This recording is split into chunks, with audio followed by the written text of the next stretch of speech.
जय माता दी। मेरे सभी प्यारे दोस्तों, मैं लक्ष्मी शर्मा बड़ों को चरण स्पर्श, छोटों को प्यार और बराबर वालों को दिल से नमस्कार करती हूँ। आज मैं सुनाऊंगी कार्तिक मास में सुने जाने वाली धर्मराज जी की कहानी। तो सभी प्रेम से बोलिए धर्मराज भगवान की जय हो। किसी गांव में एक बूढ़ी माई रहती थी। वह बहुत नियम धर्म से व्रत रखा करती थी।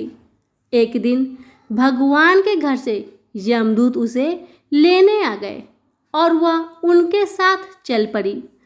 चलते चलते एक गहरी नदी आई तो यमदूत बोले, माई तुमने गोदान की हुई है या नहीं? बूढ़ी माई ने उनकी बात सुनकर मन में श्रद्धा से गाय का ध्यान किया तो उसके समक्ष गाय आ गई। बूढ़ी माई गाय की पूंछ पकड़कर नदी को पार कर गई।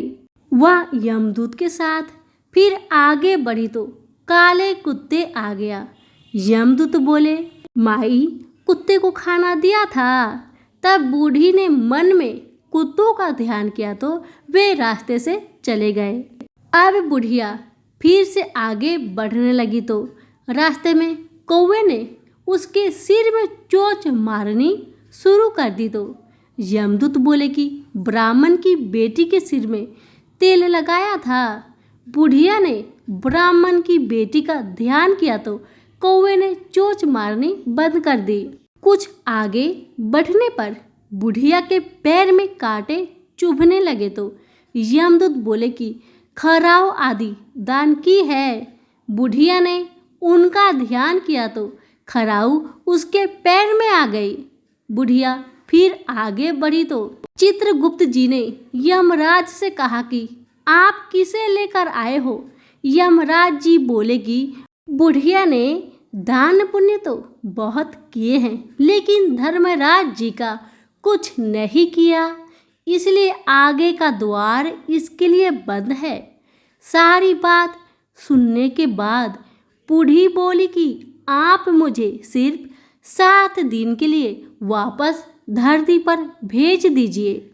मैं धर्मराज जी का व्रत और उद्यापन करके वापस आ जाऊंगी। बूढ़ी माई वापस धरती पर अपने गांव आ गई और गांव वाले ने उसे भूतनी समझकर अपने अपने दरवाजे को बंद कर दिए। वह जब अपने घर गई तो उसके बेटे बहू भी अपने दरवाजे बंद कर दिए।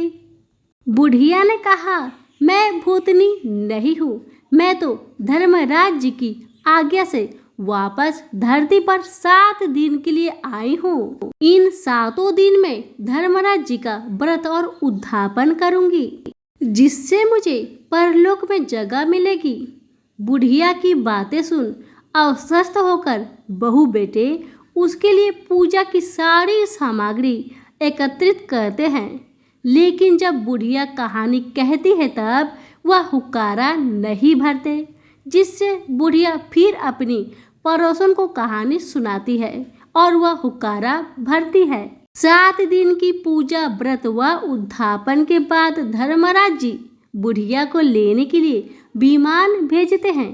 स्वर्ग का विमान देख उसके बहू बेटों के साथ सारे गांव वाले भी स्वर्ग जाने को तैयार हो गए।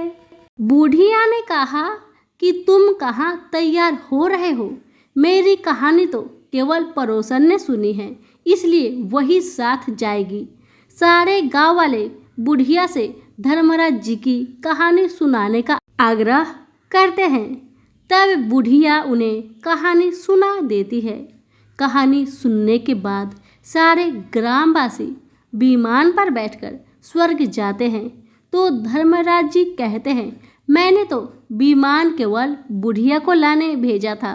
बूढ़ी माई कहती है कि हे धर्मराज भगवान, मैंने जो भी पुण्य किए हैं उसमें से आधा भाग आप गांव वालों को दे दीजिए।